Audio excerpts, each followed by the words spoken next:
I mean, I started, playing drums when I was 5 years old. Never had a job. I've been a musician my entire life.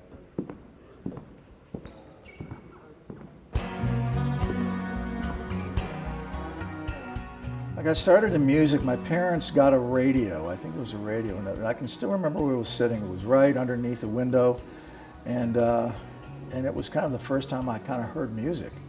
And something happened, and something went off, or I don't know what happened, but from then on, I was focused on music. I don't feel I belong here. It's something I need to do.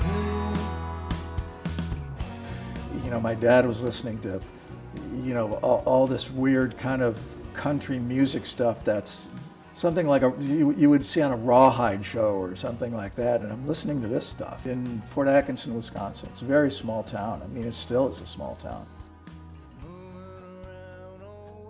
Population 10,000. I think it's probably less than that now. There's not much there. People don't normally, move out of there. You're born there and you die there. And when we're kids, we're running around through the neighborhood, and Ma will go, "Okay, just be home by 5." So we'd be, running through the neighborhood, and I heard these drums coming out of this basement window of this one house. And so I go down there and I peek in the window, and there's this guy sitting there, and he's got a red sparkle drum set, and he's got a record player sitting right behind him, and he's, playing away to, something, and I'm sitting there watching this guy, and I go, "Wow, that's pretty cool." And he sees me, so he waves me in. His name was Anthony, and he had Down syndrome. He had a whole mouthful of braces, and this guy was the sweetest guy, and he's the one that kind of taught me how to play drums, and I would go over there every day. I remember, he goes, "Well, my mother's taking me, we're going away on a visit next week, but you're welcome to just sneak in that window and come in here and play, all by yourself, when I'm gone." So that's what I did, and I went in there every day. I knew what I was meant to do at such an early age. I can't even remember, how young I was, but I remember just, well, how come I have to learn calculus? Why do I have, I'm not going to need that. So I just blew everything off. I just, barely made it through high school. Somehow I got in a band and started playing. We were rehearsing every day, and we moved into this house in Dickeyville, Wisconsin. And it was an old farmhouse in the middle of nowhere, and practiced every day, all day, writing. We had a reel-to-reel tape machine, and that started it. But I was really focused on drums, but I was playing more and more guitar and starting to kind of write songs in my teens, but it was very difficult because, when you're playing in bands, the guitar player and the lead singer, they don't want to hear from a drummer that's writing songs. You shut up and do your job. Just, play the beat and don't say anything else, and don't bother us. We're going to write the songs. It was very frustrating.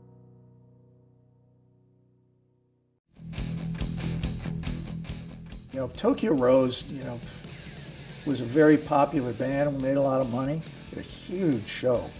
I mean, we had a big crew, and we, carried our own lights and our own PA. We had a 26-foot truck, and nowadays everyone just carries all their stage gear around in a little trailer and all that stuff. We carried everything.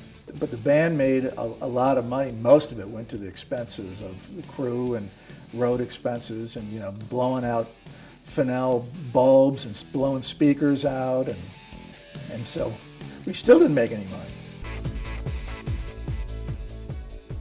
A Flock of Seagulls thing was probably the first, kind of big thing in. But they asked me to play on one record, which is really just a single that had different versions of it on it. So I flew up to New York, and I recorded drums on this thing, and so they go, "Well, we're getting ready to go out and do a tour. You want to go? You want to be the drummer?" It's like a 3.5-week tour. I go, "Sure." That was back in the day. They sent me these cassette tapes. I learned them from a cassette tape, and this is how the set goes. The first time I even practiced with those guys was sound check at the Jetty. That was the first gig I ever did with them, and that was The first time I met him was at sound check. Never played with him, never did anything. So I went along, did that. For 3 weeks, was done. He goes, well, we're going to do this tour of, kind of small arena, houses, with Devo and Thompson Twins and, all the stuff, you up for that? I go, yeah, I mean, as long as we keep going up, I'm in. But if we start going down, I'm out. It was fun though, the band was really good. I sold my recording studio to the Neptunes. I built this kind of home studio out and had to kind of start testing everything.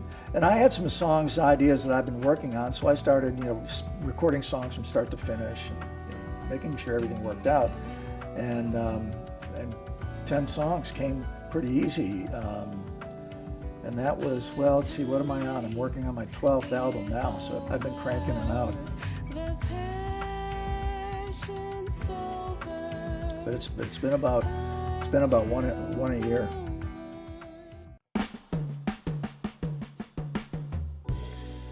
I like the process of creating something from nothing. That's what I like.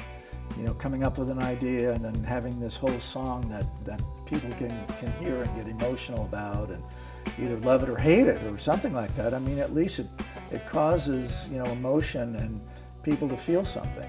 Everything is kind of like my point of view on the way I see things, according to my life, my relationship with my friends and my wife and my children. And I'm telling the story of,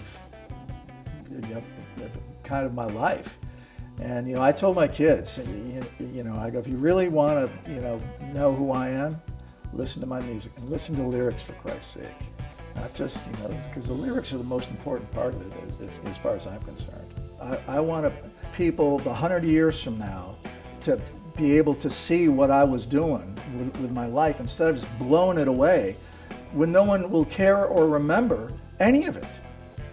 I don't hear the kind of music I want to hear, so I'm playing what I want to hear.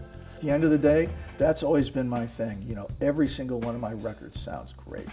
You may hate the kind of music it is, but it sounds great. That's a fact.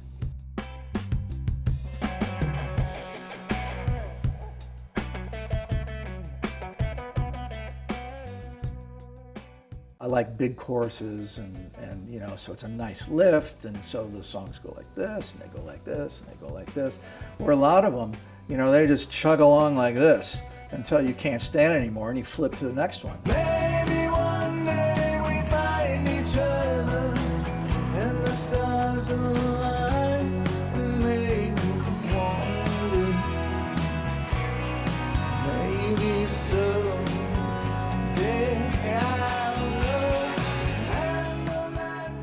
I'm asking these questions, in my music that I would ask a therapist.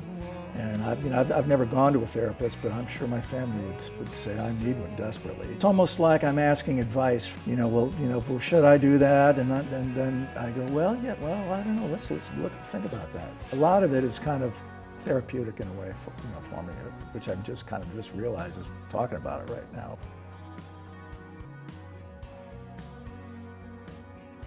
I like the old ways of having a real drummer play on this stuff and actually play the guitar parts myself and have some, a little bit of timing issues to give the thing a little bit of a personality and not pitch correct absolutely everything to make it sound perfect.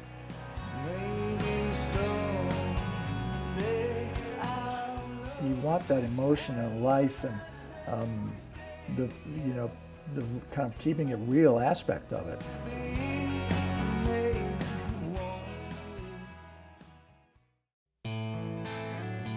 I've had a pretty good run with, the creative spurt, being able to create something new all the time. I have an interesting relationship with music because it's a lot of times I can't stand it,